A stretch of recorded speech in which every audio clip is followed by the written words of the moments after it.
யாமினி. யாமினி 9 மாசத்துக்கு முன்னால எப்படி இருக்கும்? சிரிச்சுக்கிட்டு சந்தோஷமா.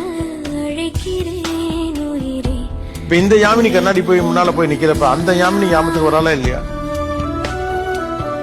எப்படி மீண்டு வந்தீங்க அப்போ? வரல. என்ன வரல? வர தெரியல. திரும்ப கை கூட ஏதாவது வாய்ப்பு இருக்கா? எனக்கு ரொம்ப ஆசை இருக்கு. ஆசை இருக்கு, வாய்ப்பு இருக்கா? வாய்ப்பு இல்லன்னு தான் நினைக்கிறேன். யாராவது ஒருத்தர் அனாமதேயமா சம்பந்தமே இல்லாத ஒருத்தர் நீ என் மகளை என் வீட்டுக்கு வாங்க எதிர்க்கு கொண்டு சொல்லிருக்காங்களா? என்னைக்காவது ஒரு சந்தர்ப்பத்தில் நினைச்சிருக்கீங்களா இந்த மாதிரி ஒரு நிகழ்ச்சியில வந்திருக்கக்கூடிய எல்லா பெண்களும் அவர்களுக்கு சொந்த பிள்ளைகளை விட்டு விட்டு என்ன தேர்வு செஞ்சு நீ நல்லா இருக்கணும்னு பிளஸ் பண்ணுவாங்கன்னு நினைச்சிருக்கீங்களா? உலகத்துல கொண்டாட நிறைய இருக்கு. அன்பு என்பது பெரிய வெளி, அதை வெறும் காதல்ல சுருக்காது. ஓ, the world is yours.